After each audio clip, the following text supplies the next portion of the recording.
And here we are.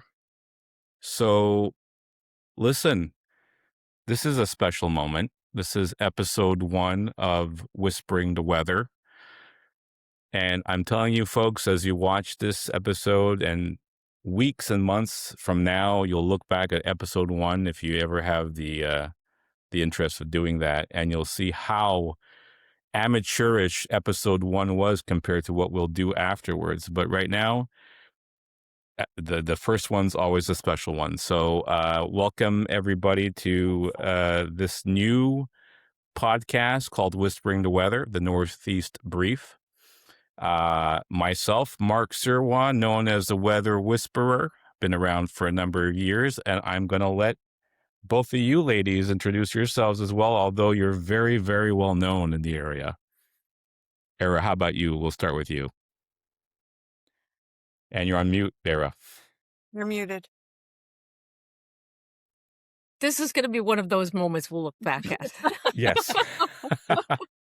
We wanted to validate what Mark said at the Yes, beginning. well, see, I didn't want to make noise because I had to move my chair over because I have too long a name. And I think next time I'm going to go up as Era. But yes, I have been doing weather since the beginning of the Weather Network. So I think that's something like 30 years ago. It was a really exciting experience. I'd done weather before, but we actually got weather training from Environment Canada. Lise and I crossed paths with the Weather Network, and then we sort of crossed paths again. We both worked at CTV and Bell Network. I also, up until 24, worked at Global. So yeah, about 30 years on air doing weather, and it's one of my favoriteest things. And Lise?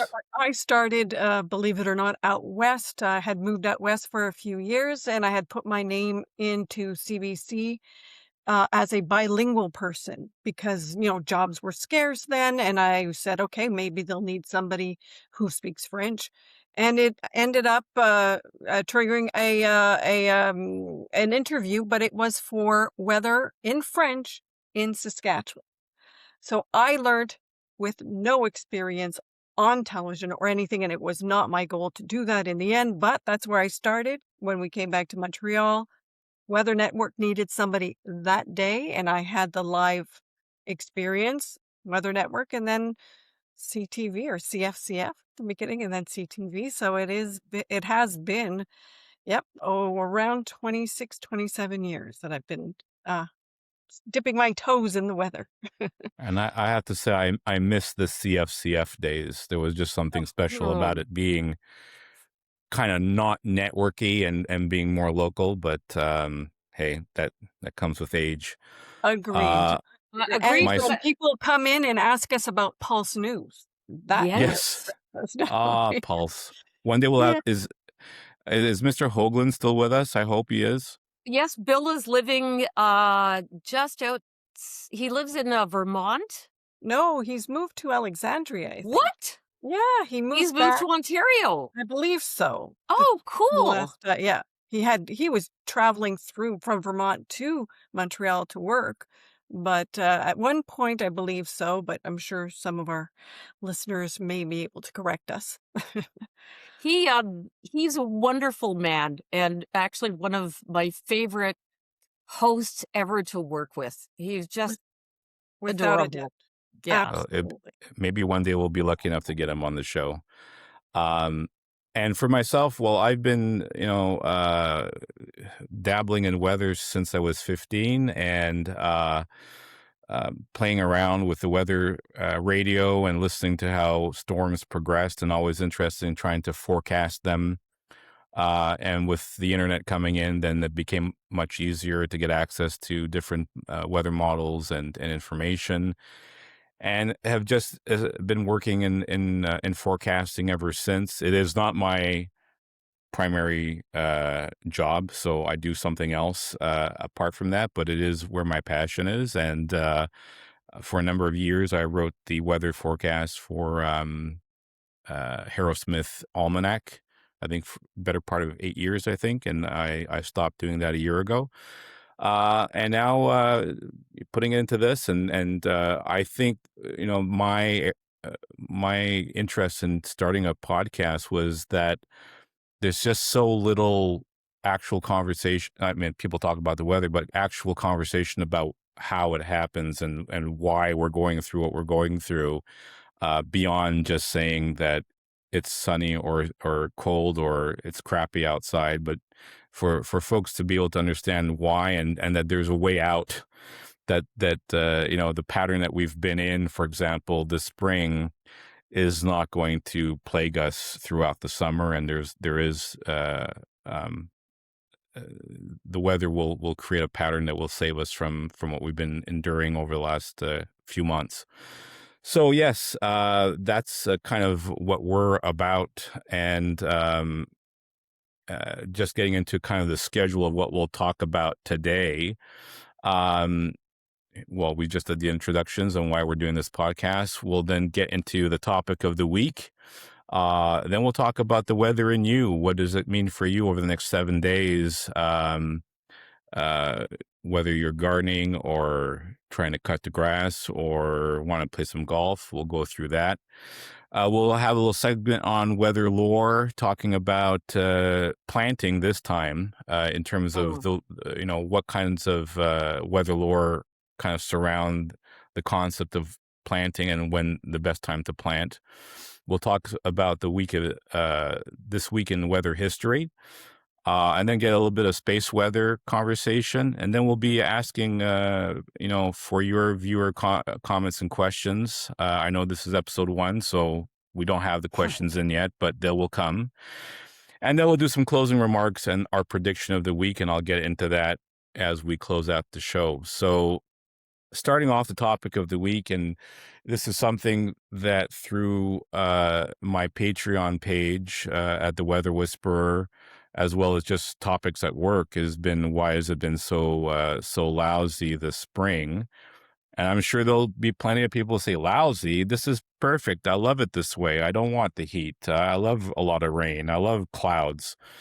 So I know some people will say, yeah, we love this, but the majority of the folks are saying, where in the heck was spring? So why our spring has been so cool, I'll kind of start it off and then we'll open it up and start talking about it. But basically, we've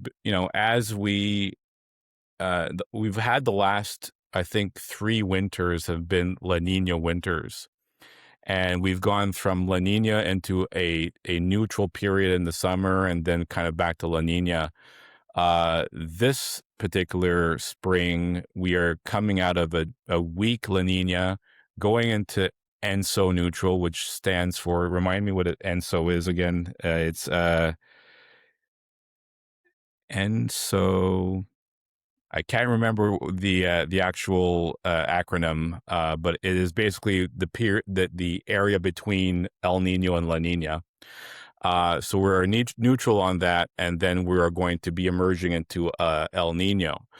So when you get into the neutral phase of ENSO, basically there's no pattern. It could be this, it could be that. You get a warm day, and then you get a cold day, warm day, and cold day. But because we are coming out of a cold pattern, the tendency is more for the cold side of the neutrality. So we've seen a very cool March. We've seen a very cool April. We've seen a very cool May. And yes, there were a few days where you'd get into the mid-20s or the high 20s and you go, finally. And then suddenly 2 days later, you're looking at potential frost. And by the way, there's still going to be a couple of cool days coming up in the forecast. So we're not necessarily out of it for the month of May, but I think once June starts, we'll get better. But basically, anyways, so that's kind of the nutshell. We had a positive Arctic oscillation for most of the spring, which keeps the cold locked in. A negative Pacific North American pattern has also blocked the warmth from building from the west. So even where we would normally see some of the warmth out west and then moving over to the east, that hasn't been there either. I know that there's been snow and cold bouts recently out in the prairies, so they've been struggling through that as well. And then with a negative to neutral NAO for a good chunk of the spring, we've just been in locked into the cold pattern as well in the east, and the polar vortex has been Mhm. centered over Canada most of the time. So there you go. It's been a pattern that's just favored cold and clouds.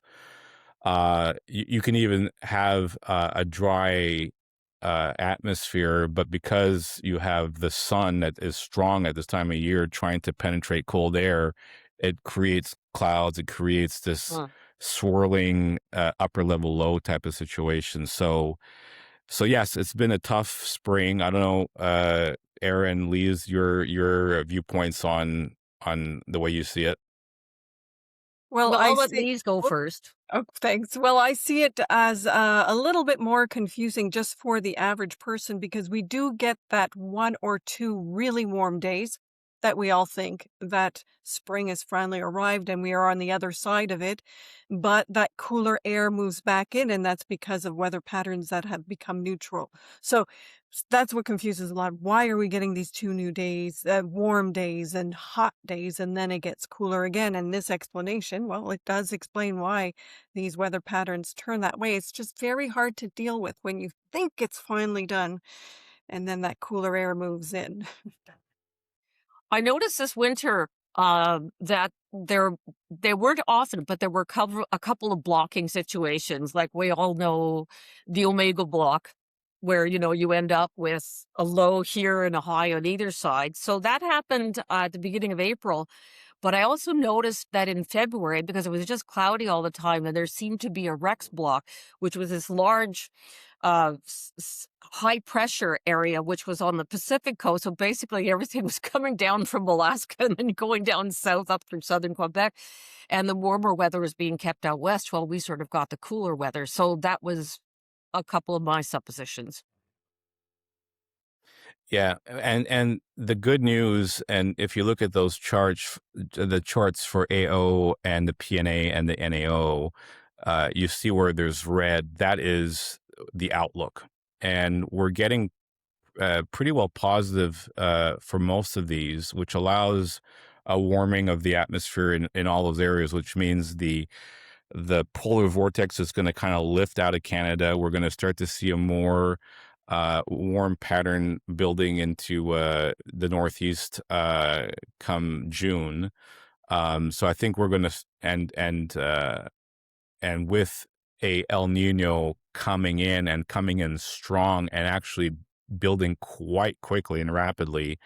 I think once we get through the next couple of days, where it'll get a little cool with the rain, um, things will get better, and we'll start to see a more summery pattern, which leads me to the next slide I've got here, which is what the outlook looks like for 2026 if we take a look at the pattern. I'm realizing when I click my button, the image takes a while for it to show up on screen. But anyway, uh, yeah, we're looking at basically a warmer than normal pattern through the summer across Canada. I think where we're going to see more of the near to slightly either below normal temperature wise or wetter than normal is going to be through the U.S., except for Florida. So Canada should be pretty well positioned. The problem with that is, um, if it does end up getting drier, especially out west, it could create a forest fire situation once again, because you've got all this vegetation that's kind of sprouting with all the rain that's happened and the cool weather, that eventually when it heats up and we get some droughts, it becomes a risk. So we'll have to keep an eye out for that. Mhm. But yeah, that's kind of the outlook. Anything you guys want to say in terms of the forecast for the summer? Well, it looks like we are going to be just on the edge of near normal or warmer, but it's that humidity that will build in. And of course, with the humidity, we'll see stormier conditions as well. So even though we may be at a normal stage or what is average for our area, we're looking at the possibility of some strong storms, and that's something of a concern for southern Quebec because it's just been a couple of years where Montreal and, well, all of southern Quebec were hit by these huge storms that cause so much flooding. So it's something to keep an eye out on. We're also going to be leaving ENSO neutral and going into a super El Nino, which lies a lot of people concerned because normally El Ninos seem to happen every 7 years ago. That's when you get that warm water and the trade winds in the equatorial Pacific start to push it towards Japan, the Philippines, and Australia. But this year, they're predicting that the water temperature could rise as much as +3 to +5. And the problem with that is when you have all that warm water, normally with the normal El Nino going towards Asia, behind on the coast of South America, you get all that cool, nutrient-rich water. But this year, with the temperatures being really, really warm, that will affect our summer, but that's gonna mean a lot of danger for places like Australia and the Philippines, but also too for, the coast, BC's coast with those, um, the fire events because it'll be much warmer. And, we're also gonna be looking at a lot more storms and, Environment Canada predicting a lot more of those atmospheric rivers to bring in more severe thunderstorms and rainstorms. Yeah. Yeah, so I know I've got the image here of the Super El Nino just because you had mentioned it, and we'll kind of talk about the upcoming winter a little bit. But before that, continuing with the summer, and what you had mentioned in terms of more of these atmospheric river types of situations where you get a storm system that comes in and it just there's a deluge of water coming down through particular storms and thunderstorms. Uh, so I think in regards to, and not to say there's not going to be some periods of heat waves that may be rain free, but I don't think we're going to be looking at any kind of severe drought situation. Potentially as we get into the fall, that could happen. But through the summer, I think there's going to be enough storm activity to keep, you know, to keep us in balance from those periods that it does get dry and we do get a heat wave and it does dry things out. And then you end up getting a storm system that breaks that heat wave and brings quite a bit of precipitation in. So definitely not a summer for complacency. I don't think that you can necessarily feel that you can plan something 2 weeks or 3 weeks in advance and be feeling secure about that venue or that situation being dry. Um, it's going to be one of those topsy-turvy types of summers. Still warmer than normal, still more humid than normal, but a mix of stuff that keeps you on your toes. So, I think that's our new reality that, yeah, yes, we could plan all the outdoor activities we want, but always have a plan B because of these massive storms that come in that could cause severe conditions in many regions. So I think it's becoming our new reality. It seems to be more prevalent now than it used to be. yes, yes. And so, as we talk about this potential super El Nino, and with every week that goes by, and we look at the new data that's coming in, it is starting to really look like the chances of a super El Nino are going to become a reality. And I think one of the analog years or reference years that we can use to compare to would be, I think, 97, 98, which was the year of the ice storm. Um, Yeah. a El Nino pattern does kind of favor that kind of stuff happening in the winter. So if I focus on the good news Yeah. about the super El Nino, first of all, for those that like a short winter, chances Mhm. are it will be that. It'll probably start later than normal and it'll probably end Yay. earlier.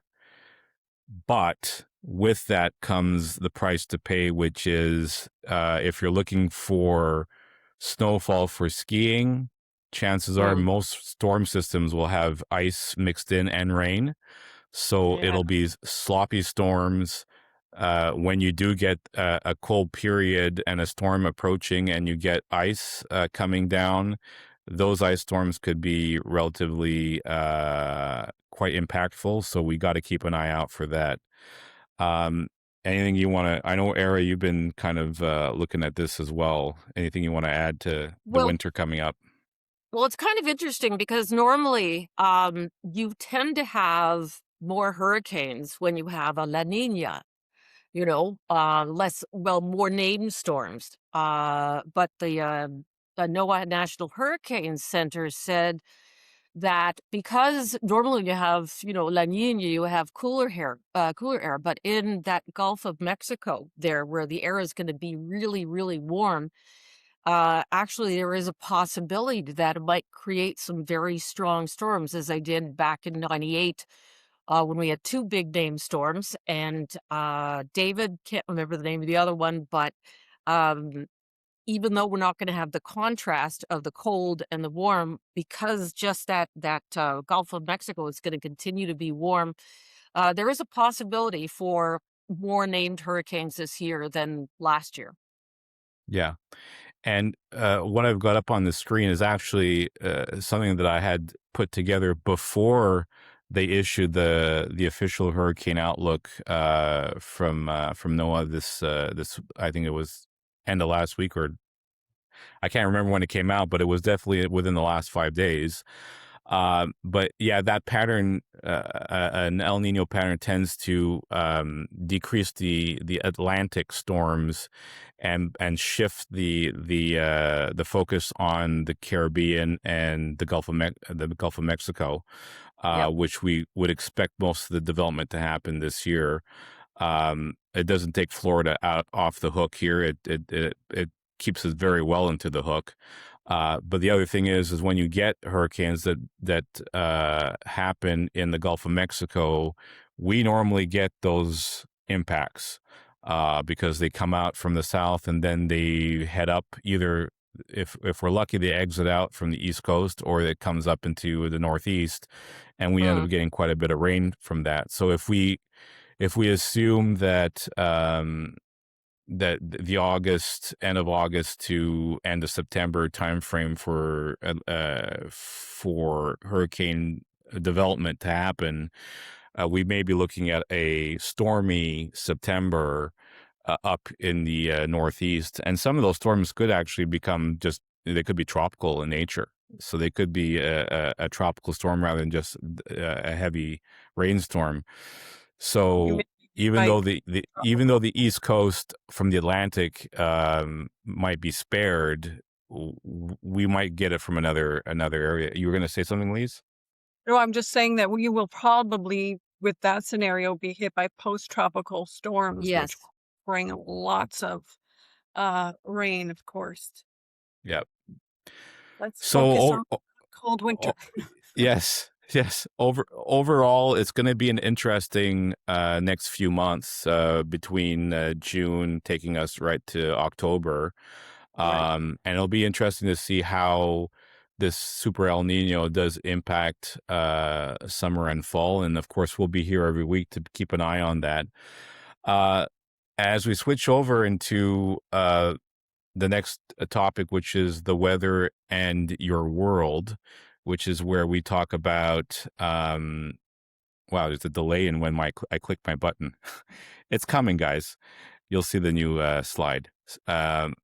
But the weather in your world, where we get into golf and when to mow your lawn, when to garden, and so on. We'll get more into picnic time and cottage country as we start to get into the summer months. But right now, I guess the focus is more on planting and getting the grass cut. And I spent the weekend away the last 4 days, and I just got back last night, and I had cut the grass on Friday afternoon before I left, and very quickly did it grow.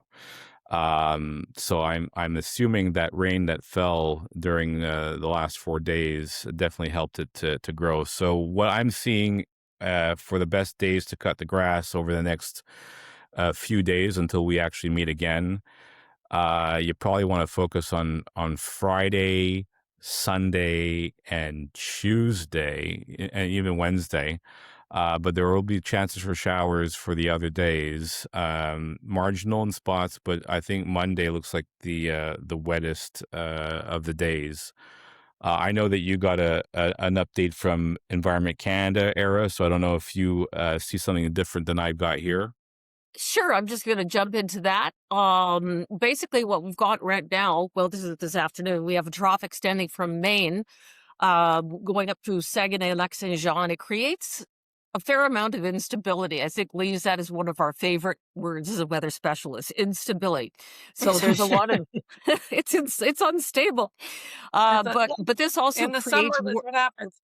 yeah, exactly. So this instability creates a lot of these little impulses that come through. Now, the good news is we're going to have some temporary improvement.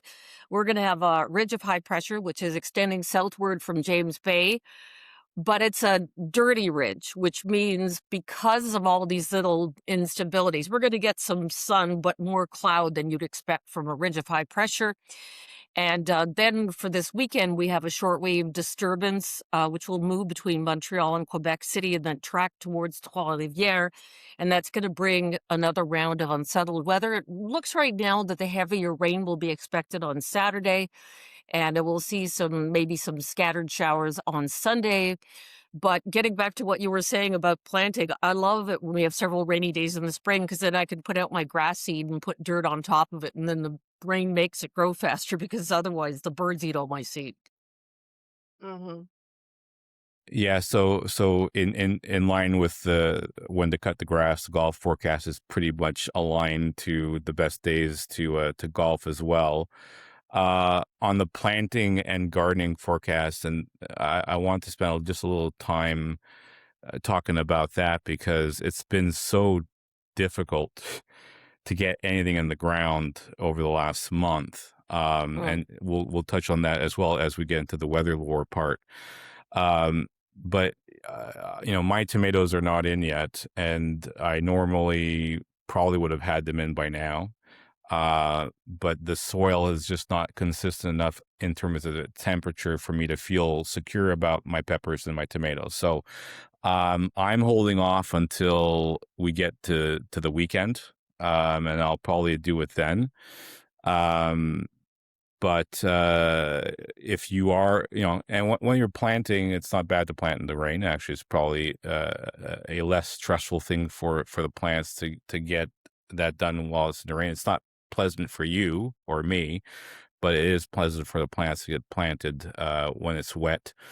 But you might want to avoid the 1st of June when I think it's going to be probably a little wetter than we want it to be for Right. both the people going out and also for the plants. So as a rule of thumb, I think any day other than Monday is probably okay to plant. And when it is wet, it saves you from having to carry the hose and the water canister around to plant stuff. Well, I have planted mine already, so we discussed about this a little bit earlier, and, now I keep going to see my plants to see if there are any growth, anything happening, and I'm so worried that they're going to be stunted completely, but I think that I'll be okay, I'll take good care of them, but when you mentioned it last week, I went, I planted Y- mine already because I was going away and there was a few very sunny days, so it's not Yeah, the end. They're still going to be okay, I think. the flowers, I planted my flowers last weekend, and I think it was, I can't remember if it was Tuesday or Wednesday, this last week, that I needed to put my floating cover on all of my flowers for Yeah. one particular night that was rather cold, with a risk of frost. I know that there was some frost off the island, but on the island, I just didn't want to take a chance. But this late in the season in Montreal, it's painful. Not necessarily off the island because there's folks that are used to seeing a frost into the first week of June, Mhm. but on the island, it's been rather tough. So hopefully we'll get through that by the end of this week, and we'll sunny ways going forward. All right. The weather lore this week in weather lore is around planting, in a matter of fact. And so I got a few things that I've got up here on the chart. And this is something I usually follow in terms of not planting until the lilacs bloom. And normally you see them blooming around Victoria Day, Dollar Day, Right. that long weekend, and they were not necessarily blooming at that point. So one of the main reasons why I kind of held back on planting. Um, but the scientific truth behind it, yes, lilac bloom is reliable indicator. Research shows that lilac bloom often coincides with soil temperatures reaching 10 degrees Celsius at planting depth, a good benchmark for many crops. So there is a strong association to science and this particular piece of lore. Also, don't plant before Victoria Day. This is what my mother has always said to me, and that also is a very strong rule of thumb. Mhm. It's not foolproof. You can still get a frost after Victoria Day, but you don't want to plant before. This one's a good one. When frogs sing, the frost is gone. Yes. And they say frogs are cold-blooded and respond quickly to temperature changes. Their activity is a good biological indicator that sustained warmth has arrived. Being in the center of the city, I haven't heard any frogs. I don't know if anyone's heard frogs off anywhere, but Not if you in the area. have, please let us know in the comments if you have. Plant corn when oak leaves are squirrel ear sized. And that's an interesting one. And it Let me go does measure. cover, yeah. Soil temperature of 10 degrees is ideal for corn germination, and this old farming rule aligns well with modern soil science. So there is a correlation to planting corn and oak leaves. Planting when the soil is warm, well, that's kind of a given. When plant tomatoes when nights stay above 10 degrees Celsius. That's the one I've been focused on Right. because I've seen too many 10-day and 15-day forecasts where I kept on seeing a low temperature below 10 degrees. So I've been holding off. I think we get away from that at the end of this week. I think we have one more day of a 8 or 9 as a low. And then once we hit the weekend, we're okay. So yeah, that's a good rule of thumb. And then no frost in sight or wait until after the last frost date. Well, yeah, I mean, yeah. If you don't see, We all if want. if you see Yeah. frost in the forecast, yeah, don't plant. No. That's a pretty straightforward one. Yeah. And speaking of last average spring frost date, so if I look at just Montreal here, usually the last frost is May 9th. I don't. Did we get an actual frost after the 9th of May this year? I I think we don't think did. No. so. And the No? reason No. I'll tell you about that is because I look at pollinators, bees and bumblebees. When they come out, usually the frost is gone. And I've seen in my neighborhood, all the trees are, and I have seen so many bumblebees this year. It's the earliest I've ever seen bumblebees and also honeybees that are starting to go into the lavender. And the bees are usually a pretty good indication that the frost is gone because they don't like that at all. That's I like that. The other Yeah. thing I need to understand, and I'm going to have to look into this, why Laval would have That an was my earlier last question. frost. Yeah, And it's quite it's a long time. It's more than yeah. it's more than I 10 gotta. days. I'm going to make a point of investigating this to see if this is actual proper. Yeah. Because I have a hard time believing that Laval is going to have an earlier last frost date than Montreal. But anyway, I won't get too uh, riled up It's about it right now. it's understandable that Quebec City does its later because Hmm. they're Yes, north and further east, near closer to the water, but Laval, it's yeah. interesting. It's an interesting I question. I will make. I will come back next Wednesday, and I'll just speak on that particular piece. You can count on me on that. One of the things that I wanted to just state is this frost protection blanket. So I bought a big roll of this a number of years ago, and I use it every year at some point. It's a very light white fabric that can lay on top of your plants. It's so light that Mm, it won't weigh them down, but it'll keep the plants 5 degrees warmer below the cover. So that's what I used to cover my flowers last week, and it's relatively inexpensive, and it'll last you year after year after year. The only issue is that cats will pee on it because they'll see this new thing yes. in the yard and they want to own it. So you may have to spray it off before you put it away. But it definitely has saved me many times. So if you want to avoid a lot of stress in your life, get a big Mm, roll of it, and you can have it for years. Good tip. Okay, coming up on hello, there we go. This week in weather history. And I have a couple of things that are associated to this particular week. The first one coincides with the year without a summer. And I think based on what we were talking about before, some people were yes. probably thinking that this was going to be another year without a summer. But in 1816, we did have what is called the year without a summer. It's also called, I think, the poverty summer, or there's a lot of different titles for it.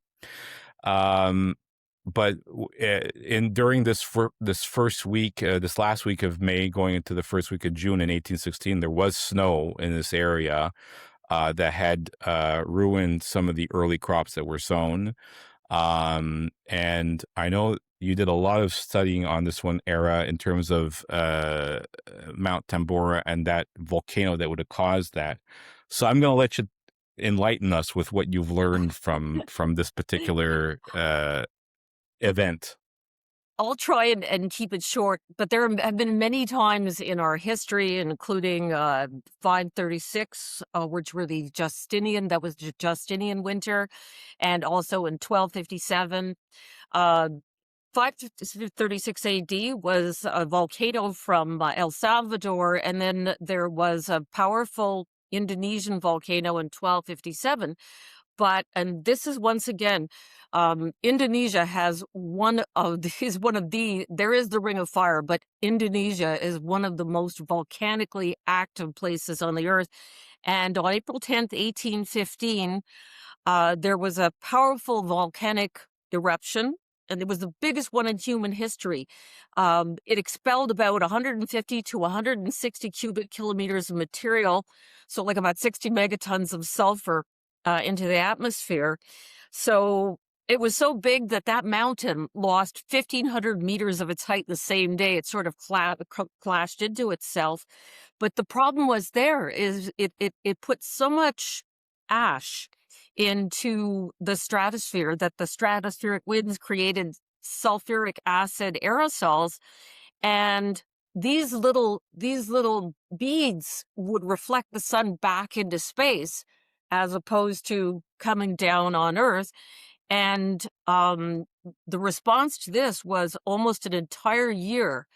Some people say that between that and moving on to maybe 1820, there was about 18 months of these aerosols pushing the sun back, and that's really super bad because during this eruption, crops failed across North America, Europe, China, India, and of course, when you have crops failing, you have livestock that will starve, which is very, very difficult.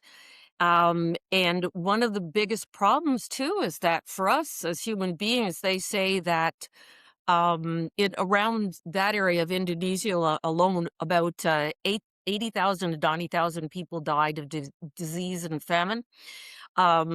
And you will see that there are painters from that time period in London who did these incredible paintings of the skies that summer, which were not blue, but they were they were orange. And this was a very, very unusual thing. And that is something that we're always looking out for because though we don't really have any super volcanoes in the offing right now, we do keep a little eye to the south of us. Um, Tambora was a caldera, so basically the big bubbling pool of lava that's just sort of it's a different kind of level. So it won't just sort of blow up, it'll blow out. And Yellowstone is a caldera. It is 60 miles long and 20 miles wide. So that is the volcano we're keeping an eye on right now. But last year, actually, they had a whole group of bison heading away from Yellowstone, so we were all a little bit worried. But yeah, volcanic winters are quite serious. Yeah, It's and incredible that this event happened in Indonesia and affected our weather Yes. all the way into right. North America. And it affected it seriously as well, not just, oh, a couple of days. It was a devastating weather event so far away. Yeah. Yeah, and And I think there's apparently another. people go Yeah. ahead. Yeah, there's another caldera, I believe, in Naples as well. So right beside where Vesuvius is, there's another one that's rumbling. So that also could be Yes. an area of concern. But it's incredible to think people used to call these mini ice ages. Ice ages were not produced by that, with the exception, I think about 1 billion years ago, there was one of our four big extinction events where in northern Russia, uh, they had it was like so many volcanoes that were still remaining from our Halcyon period, which was 450 billion years ago, where the Earth was just a great big ball of fire. But it was incredible to think that under northern Russia and Siberia, that all these volcanoes went off, and that once again sort of covered the planet and created another ice Right. age. Mm. And just to think how gloomy it had to be for it to inspire Mary Shelley writing Frankenstein. So, um, yeah, that was probably. I'm glad I wasn't part of this 1816 Year Without a Summer, and I'm hoping that we are able to avoid another one of those, which leads us to more gloomy skies, which is 2023 is when we were living through the Quebec Yes. wildfire smoke crisis. And I know that most people remember this very well because it was Yeah. only 3 years ago, Yeah. and we were going through some pretty bad smoky skies, and getting blamed for a lot of it from the U.S. as well. Mind you, they have a tendency to blame us for most things, but in this particular case, it was valid. It was coming from Mm. us, and it blanketed the entire Northeast for quite a period of time. This is one that we can relate to because it's only been a few years ago, and it lasted for so long, and there was no relief really for such a long period of time. And I don't know about you, but I kept just listening to wind direction. When is the Yeah. wind going to switch? Because we Yes, knew we were going to get some relief once the winds shifted a little bit, and then a few days later it was going to shift back. But definitely a dry season, of course, and those winds that were blowing all that snow all the way into the US, all the way into New York, and that was yeah, Yep. what it looked like in that slide. We were the butt of a yeah. lot of jokes in the talk show circuit. We were actually between us and out west. We were one of the biggest greenhouse gas creators that year. And the other scary thing too was that for people who suffered from problems, respiratory diseases, I remember there were about 3 days there where I remember one morning I went out on my balcony and it was like a fog. It wasn't it was smog, and the sun was bright orange, and you could feel it in your eyes, you could feel it on your skin, and it went on for a long period too, Yeah. because up north, they have a lot of peat fields, and they had those zombie fires going on long Yeah. after the wildfires went out. So I think in retrospect, I'll take this, what we've had the last couple of months, over a smoky end of Yes. May and June. So Yeah. There, you see how we brighten everyone's life? Remember how bad it was in 2023. All Exactly. right. Space weather. So, a little segment here just to kind of talk about what we're looking at in the skies right now. Space weather update on solar cycle 25.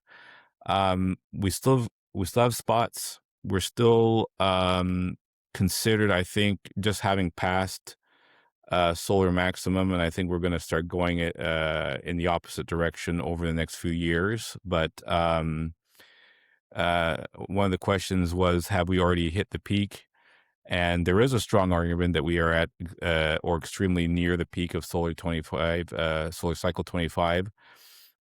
We've had, I think, 3 days so far this year where there's been no spots on the sun, compared to the last 3 years before that with 0 days. So we're starting to see that change. What does it mean for us? Well, not of a heck of a lot that we're going to notice, other than maybe a decrease in the amount of X class flares or M class flares that would come off of the sun. But it doesn't really solar energy. The solar cycle does have an impact on the weather, but it's minimal compared to other things like CO2 and wind patterns and so on.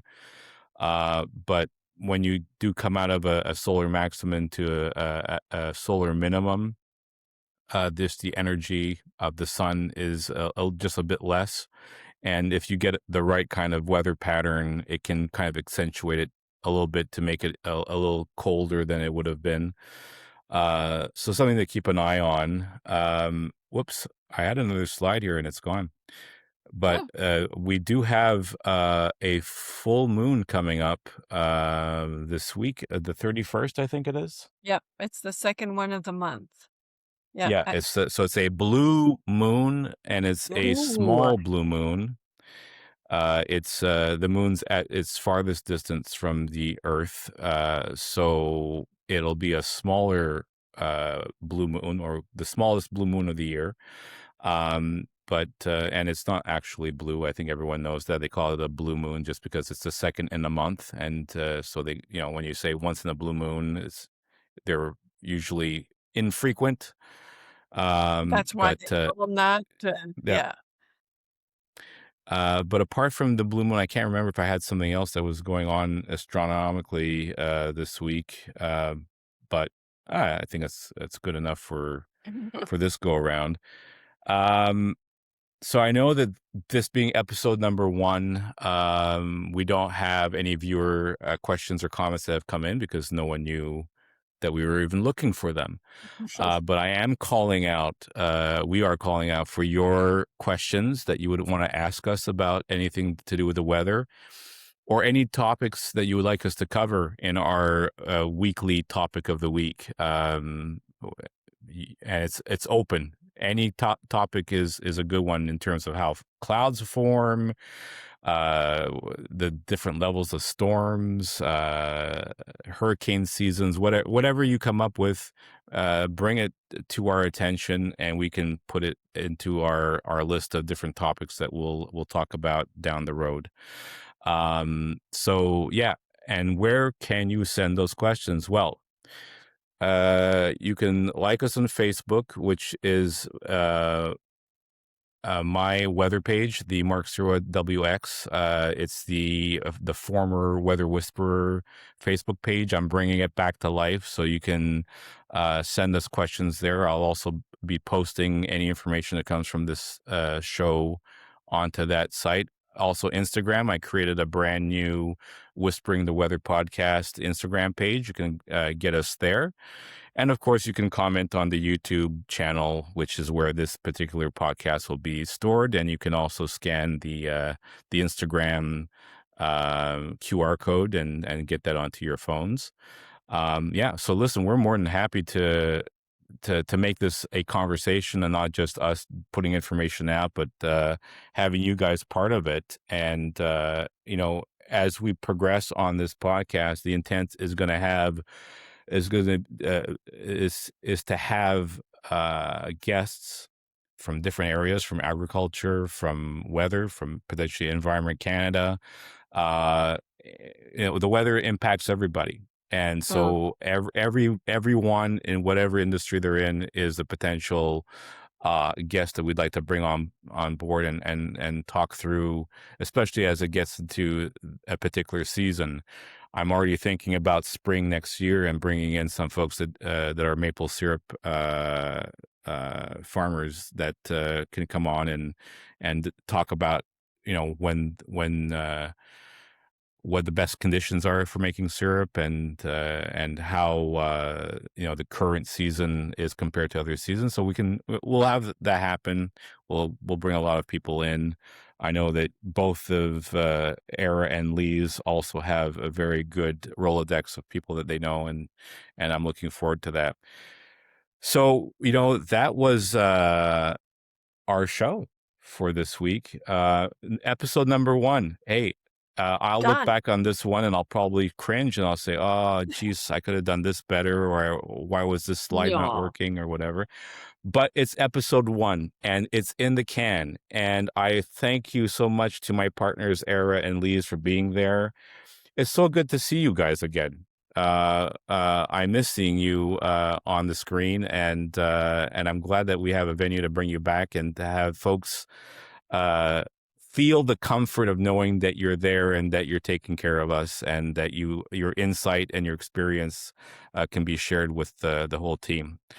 So, with that in mind, it's time for our weekly prediction. The prediction this week is how much rain will fall between now and our next podcast, which is next Wednesday, recorded at the True Airport by Environment Canada. So Okay. I will put my first guess. My first guess is 37 millimeters of rain will fall between now and next Wednesday. Over to you. I will say we'll get 27 millimeters. Oh, that's what I was going to say. I'm not Well, you kidding. could say 27.5. No, well, what I'll do is I'll go, because seriously, that's like when Jon Stewart says, "What number am I thinking?" Oh my gosh, we've got Kreskin here. So you know what I'll do? I'll go up to 30. Okay. Okay, so you're in the middle. So Era's 30, Lise is 27, I am 37. Whoever wins next week gets a gold star, and we'll track that as we go through year number 1 of this podcast. So listen, everybody, thanks for joining us. Spread the word. These are great people to listen to and follow, and I'm comforted listening to their voices. So we look forward to seeing you next week. I will be loading this up into YouTube as soon as we're done. See you next Wednesday. Thank you, everybody. Thanks, Era and Lise, and I'm stay tuned for the next show. great. Take care.